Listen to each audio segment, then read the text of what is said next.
Bienvenue à l'église biblique baptiste. Le soleil brille chez nous. Alors, nous sommes à Gatineau, Québec. Alors, il y a du monde ici, des monde qui écoutent en ligne. Tournez dans vos Bibles en Matthieu chapitre 24, 36 à 44. Matthieu 24, 36 à 44. Et le titre de mon message, c'est le quatrième message dans une série, Le Royaume est proche. Et le titre de ce message-ci, c'est Le Grand Rassemblement. Le Grand Rassemblement en anglais, The Great Roundup. Le Grand Rassemblement. Mais avant que nous commençons, prions Dieu. Merci, Père Céleste, pour tout ce que tu nous donnes. Merci pour ta liberté, la liberté que tu nous donnes que nous sommes sauvés par la grâce et par la foi en Jésus-Christ. Sois avec chacun de nous. Empêche que tu puisses empêcher les puissances des ténèbres de nous empêcher à comprendre ce message, ta parole et les principes bibliques que tu veux nous enseigner à travers ce message, et que tu puisses être avec chacun de nous, que tu puisses ouvrir nos cœurs et nos esprits, afin que ta parole puisse pénétrer dans nos cœurs et pour nous édifier, fortifier et faire grandir dans la foi. Et s'il y a quelqu'un qui écoute à ce message qui n'est pas 100% certain d'être sauvé, qu'il puisse constater d'abord que tout le monde est pécheur et sont privés de la gloire de Dieu, et que on a tous besoin d'un sauveur, le sauveur Jésus-Christ, et pour être sauvé par la grâce, par la foi, et pour aller au ciel. Et nous remettons toutes ces choses entre tes mains, au nom de Jésus. Amen.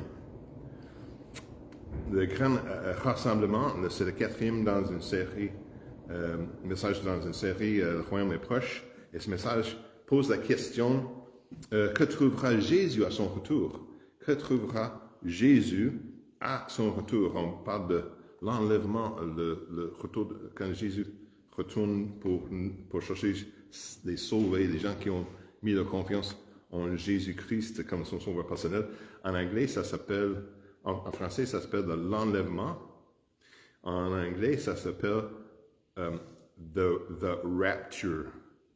Pas les raptures comme l'équipe de basketball, le rapture. L'enlèvement.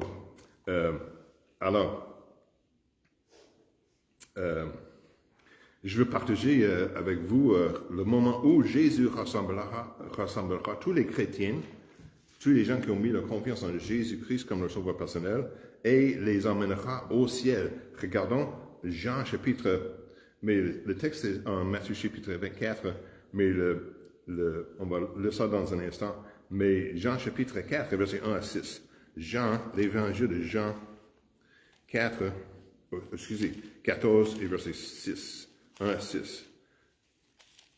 L'évangile de Jean, chapitre 14, verset 1 à 6. La Bible nous dit, et c'est Jésus qui parle ici, que votre cœur ne se trouble point. Croyez en Dieu, croyez aussi en moi. Il y a plusieurs demeures dans la maison de mon Père. Et si cela n'était pas, je vous l'aurais dit, et je vais vous préparer une place. Et quand je serai parti, et que je vous aurai préparé une place, je reviendrai. Et vous prendrez avec moi, afin que où je serai, vous soyez aussi. Et vous savez où je vais, et vous en savez le chemin. Alors, verset 1 à 6. Alors, verset 5 dit, Thomas lui dit, Seigneur, nous ne savons pas où tu vas, et comment pouvons-nous en savoir le chemin? Et Jésus lui dit, je suis le chemin, la vérité et la vie. Personne ne vient au Père que par moi. Et ça, verset 6, c'est un très bon verset pour mémoriser. Jésus lui dit, je suis le chemin et la vérité. Personne ne vient au Père que par moi. Il y a un seul chemin qui mène au ciel, c'est par la foi en Jésus-Christ. Jésus n'a pas dit, il a dit, je suis le chemin, la vérité et la vie. Nul ne vient au Père que par moi. Personne ne vient au Père que par moi. Il n'a pas dit, personne ne vient au Père que par l'appartenance à l'Église, ou par des bonnes œuvres, ou par le baptême, ou par Marie, ou par quoi que ce soit que par moi, Jésus-Christ, par la foi en Jésus-Christ. Alors, Jésus a promis de revenir, croyez-vous ça? Alors, voyons ensemble comment cela se produira. Regardons en 1 Thessaloniciens chapitre 4, 1 Thessaloniciens chapitre 4, et versets 13 à 18. 1 Thessaloniciens chapitre 4.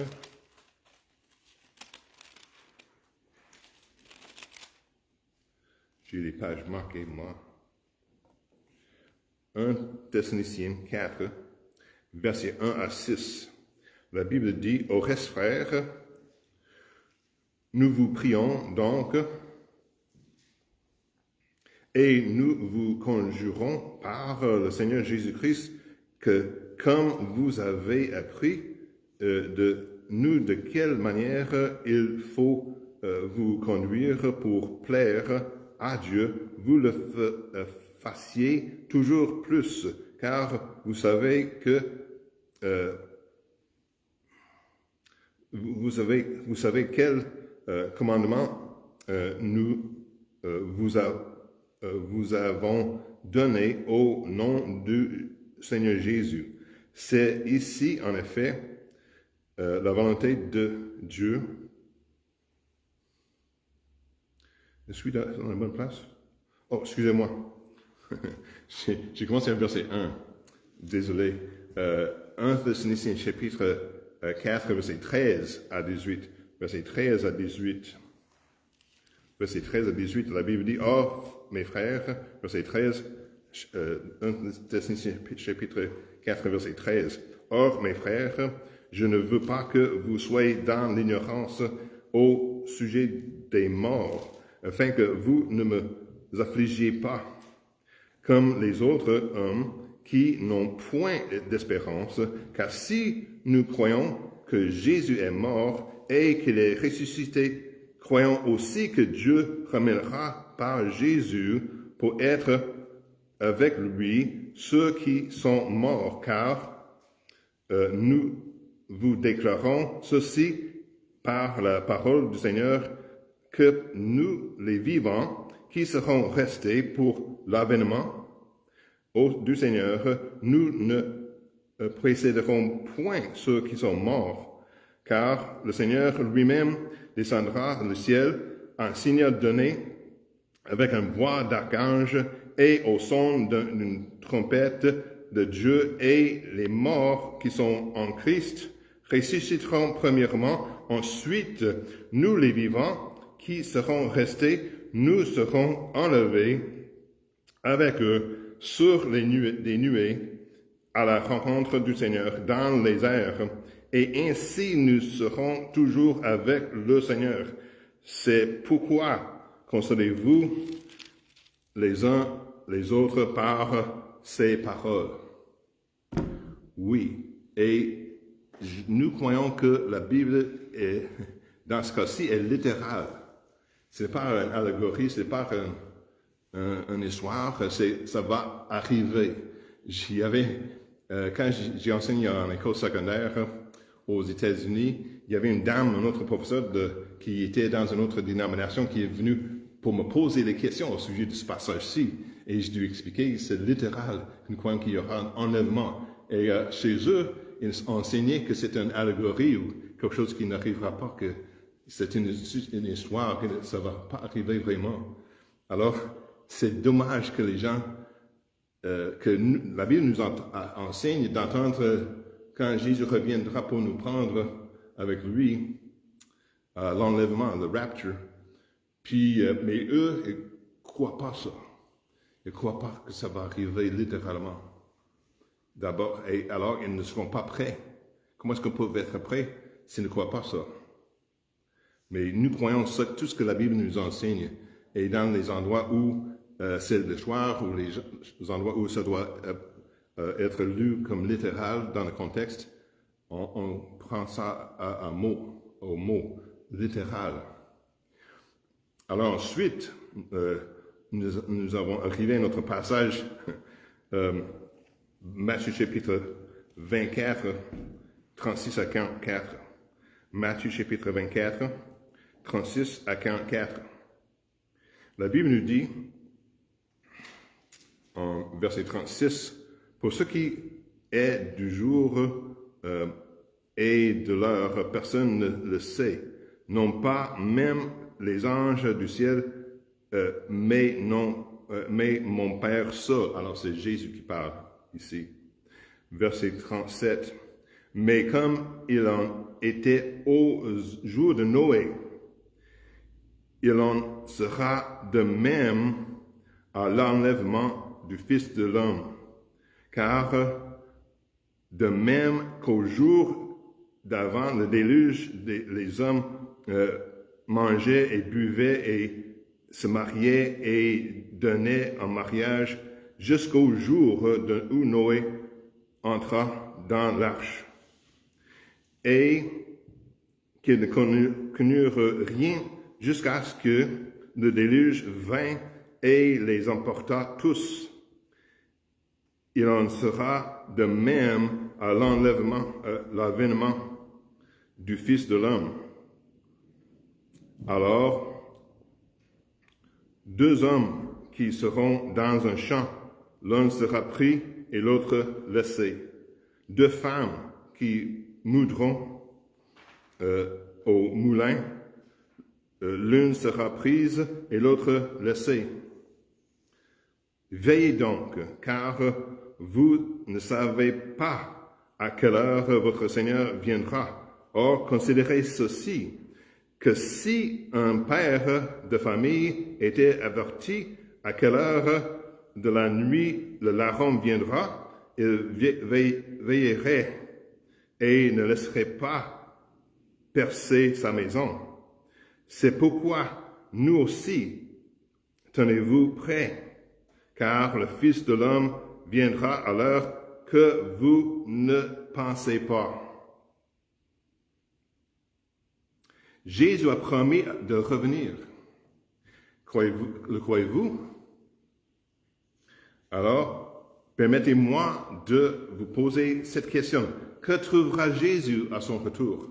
Que trouvera Jésus à son retour? Aujourd'hui, nous allons examiner 3 groupes de personnes que Jésus trouvera. 3 types de personnes, 3 groupes de personnes que Jésus trouvera.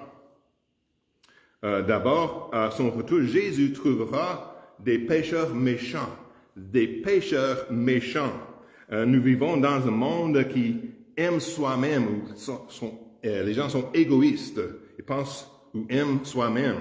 Pensent au sujet de soi-même et qui sont égoïstes. Et ils aiment aussi le plaisir. Les plaisirs du monde. Alors, et cela ne fera qu'empirer. Mais on nous dit que cela va empirer. Regardons 2 Timothée chapitre 3, versets 1 à 5. 2 Timothée chapitre 3 et versets 1 à 5. 2 Timothée 3, versets 1 à 5. Je vais vérifier où je suis dans la bonne place cette fois. 2 Timothée chapitre... c'est ça qui m'a trompé tantôt, que j'ai des marques, des choses marquées partout dans ma Bible et je pensais que j'étais dans la bonne place, mais je n'étais pas. Alors, 2 Timothée, pas 1 Timothée, 2 Timothée chapitre 3 et versets 1 à 5. La Bible dit, « Or, sache que dans les derniers jours, il y aura des temps difficiles, car les hommes seront épris d'eux-mêmes, aimant l'argent, vains et orgueilleux, médisants, rebelles à père et à mère, ingrats, impies, sans affection naturelle. » Ça veut dire sans affection naturelle physiquement, comme les hommes pour les femmes ou les femmes pour les hommes. Sans affection naturelle, implacable, calomniateur, intempérant, cruel, ennemi des gens de bien. Qui sont les gens de bien? Les croyants. Ennemis des gens de bien. C'est pourquoi la société, l'idéologie du monde n'aime pas les chrétiens. Ils peuvent tolérer peut-être plusieurs autres groupes de religions, mais parce que la Bible enseigne les absolus, les vérités absolues. Que Jésus a dit, je suis le chemin, la vérité, la vie. Nul ne vient au Père que par moi. Il n'y a pas de raccourci. C'est pourquoi le monde n'aime pas, ont de la haine pour les chrétiens. Ici, il dit,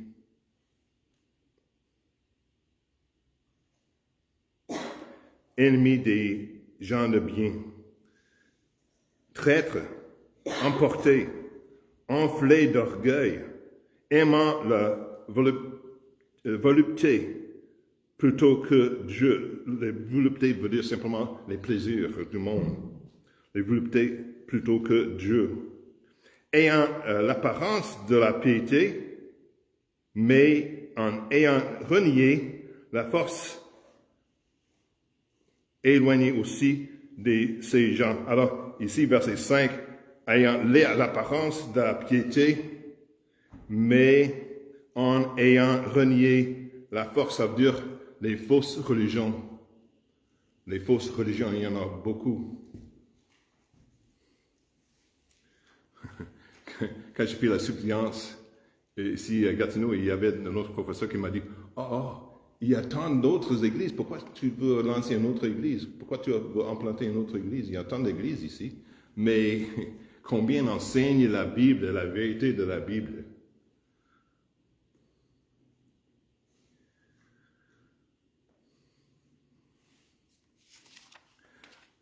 Alors, Christ reviendra à la violence. La Bible dit qu'il y avait méchanceté et violence au jour de Noé, avant que Dieu n'inonde la terre. Nous vivrons aussi dans un monde violent. Nous pouvons lire dans les journaux ou écouter les nouvelles comment des meurtres se produisent partout dans le monde, chaque jour. Ici à Gatineau aussi. Je passe par un endroit, j'étais emmené par une navette de voiture d'un commissaire pour que j'ai eu ma voiture réparée et on a dû laisser 2 ou 3 autres clients près de chez moi et on a passé par un champ dans les champs, dans le paysage près de chez moi et on a passé par un certain endroit. Et le chauffeur de la navette dit, j'ai passé par ici il y a quelques mois, il y avait de la police ici parce qu'ils ont trouvé un corps d'une personne morte ici dans le champ, qu'ils ont jeté de la rue, du chemin, dans le champ ici. C'est ici, à Gatineau. Alors, nous étions aux États-Unis, j'étais en train d'assister à notre école biblique pour la formation pour devenir pasteur missionnaire. Et tout près de chez nous, juste en face de nos appartements, il y avait un centre d'achat et il y avait une personne morte trouvée dans la fosse, juste en face de notre bloc d'appartement. Alors, il y a des meurtres, on peut lire au sujet des meurtres chaque jour. Lorsque Jésus enlèvera l'Église ou les croyants du monde, de ce monde, la plupart de ceux qui resteront ignoreront pourquoi certains ont disparu et croiront aux mensonges qu'on leur rencontrera. Comme il y a beaucoup de choses avec la religion du Nouvel Âge qui enseigne les mensonges comme ça. Le Nouvel Âge, si vous êtes au courant, c'est comme un mélange de les religions de l'Est avec les religions de l'Ouest et le humanisme, ils vont enseigner des choses comme les gens vont atteindre un certain degré de intelligence et vont devenir un autre niveau de humanité, et les autres qui sont enlevés vont être les gens qui n'ont pas atteint ce niveau de l'intelligence. Non. Et un autre mensonge, c'est moi je crois que, et voici n'est pas dans mes notes qui viennent à l'esprit, alors que un autre mensonge, c'est il y aura des extraterrestres qui vont venir faire enlever les mondes comme nous voyons dans Star Trek ou quelque chose avec un rayon qui peuvent enlever les gens de la Terre tout de suite sans que les gens nous voient. Et et moi je crois que les ovnis, les UFO, sont les apparitions de Satan. Sont pas les extraterrestres n'existent pas, que le monde, la Terre a été fait spécifiquement pour nous, et l'univers pour montrer la gloire de Dieu. Puis il n'y a pas d'autre vie dans l'univers que ici sur la Terre. Et tous les gens qui ont vu des choses qui pensent qu'ils sont les ovnis, les UFOs, alors je crois que c'est les manifestations de la Bible dit qu'il y aura des délusions, et je pense que c'est une des délusions, des manifestations spirituelles des objets, et que quand les gens disent que j'étais enlevé par les extraterrestres sur leur vaisseau spatial, et ils ont m'examiné et puis me retourné. Alors il y a des gens qui disent ça. Je crois que c'est vraiment des démons. J'ai rencontré un homme que j'étais en train de témoigner à un homme et qui m'a commencé à parler des petits gens, des petites personnes qui lui parlent. Et j'ai dit, qu'est-ce que tu veux dire? Oh oui, il a dit, des extraterrestres viennent me parler dans la nuit. J'ai dit que ce n'est pas des extraterrestres, ce sont des démons, parce que les extraterrestres n'existent pas. Alors, ça c'est gratuit, c'est partie de mon message, mais ça touche ce que nous parlons. Alors, cette attitude, chez beaucoup de chrétiens, rendra tiède. Je suis dans la bonne place.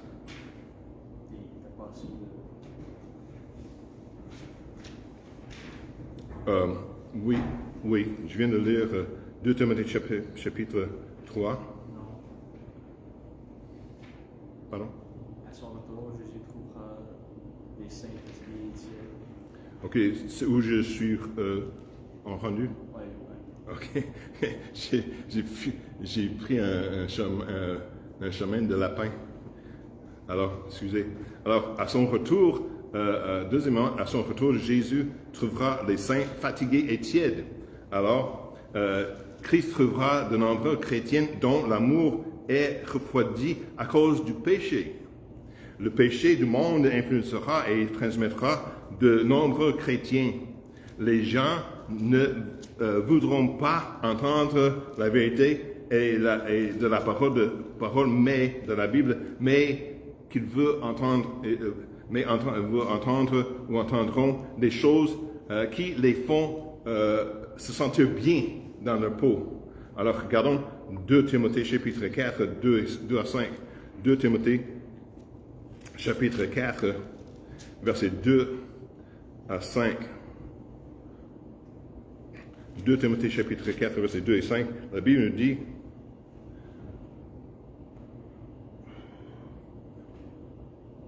prêche la parole insiste en temps et hors de temps, reprend, censure, exhorte en toute patience et en instruisant, car il viendra un temps où les hommes ne souffriront point la saine doctrine, mais où, désireux d'entendre des choses agréables, ils s'amasseront des docteurs selon leur convoitise et fermeront l'oreille à la vérité et se tourneront vers des fables. Mais toi, sois vigilant en toutes choses, endure les afflictions, fais l'œuvre d'un évangéliste, remplis complètement ton ministère. Cette attitude chez beaucoup de chrétiens les rendra tièdes. En anglais, lukewarm, ni froid ni chaud, et immatures dans la foi. Ces chrétiens ne servent à rien le royaume de Dieu. Regardons l'Apocalypse chapitre 3, versets 15 et 16.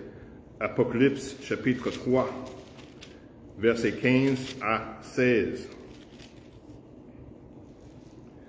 Apocalypse 3, versets 15 à 16. La Bible nous dit,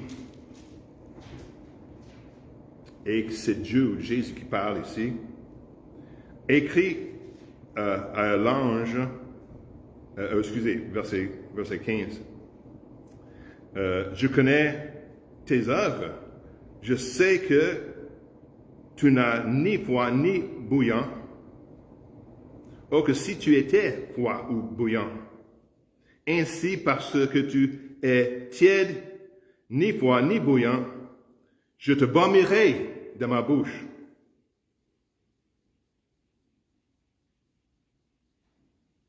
C'est fort, n'est-ce pas? Troisièmement, à son retour, Jésus trouvera des serviteurs qui travaillent et qui adorent Dieu. Bien qu'il y a beaucoup de méchanceté comme au temps de Noé, il y aura aussi des personnes comme Noé qui seront trouvées juste devant Dieu. On les trouvera au service de Dieu, quelle que soit la façon dont le monde se comporte. Nombreux seront aussi ceux qui s'efforceront d'avoir l'air religieux, à l'instar des pharisiens et les prêtres à l'époque de Jésus. Mais ce ne sera pas le cas de tout le monde. Il y en aura d'autres, comme Simeon et Anne, qui cherchaient le Messie et savaient que Jésus était le Messie. Ils étaient prêts. Il y a aussi beaucoup de méchanceté dans le monde aujourd'hui. Mais il y a aussi des serviteurs de Dieu qui travaillent et qui adorent Dieu.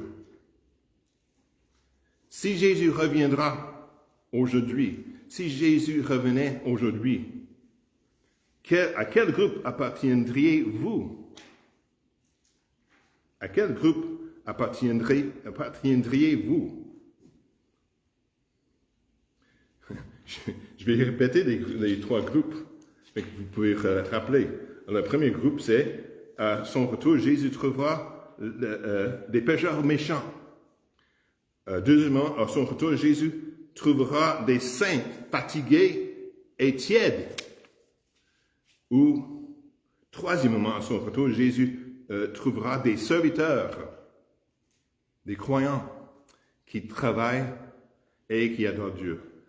À quel groupe, si Jésus revenait aujourd'hui, à quel groupe appartiendriez-vous? À quel groupe voulez-vous appartiendrez?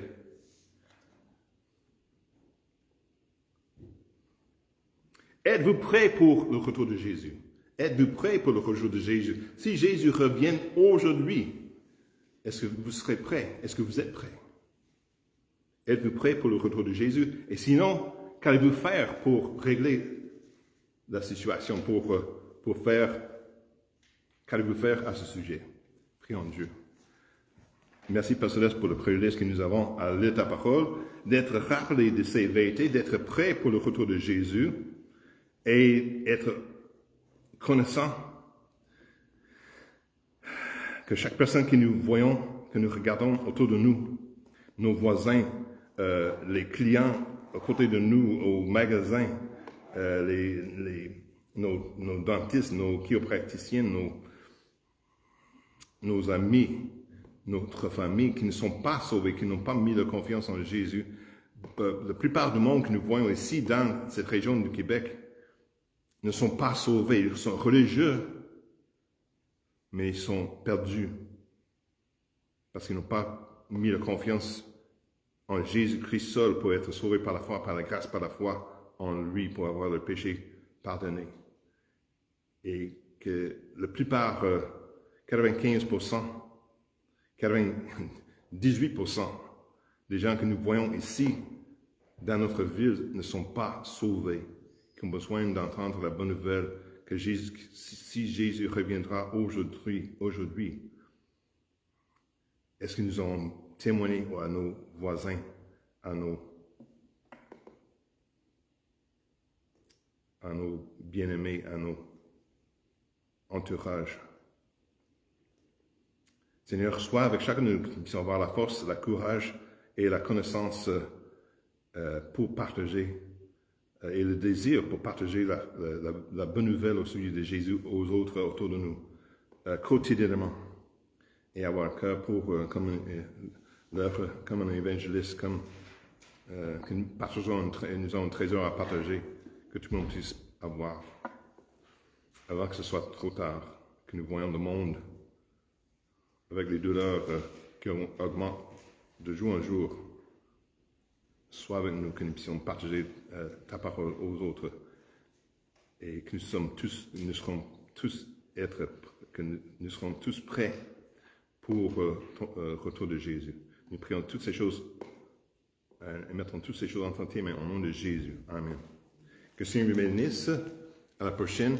Et si vous écoutez en ligne ce message et que vous avez des questions ou que vous voulez être sauvé et savoir comment être sauvé, j'ai expliqué ça, Jean 3,16 et les autres passages, mais si vous voulez qu'on se parle, n'hésitez pas à nous contacter par notre site web églisebibliquebaptiste.com et ça nous ferait plaisir à vous parler. Que le Seigneur bénisse, à la prochaine.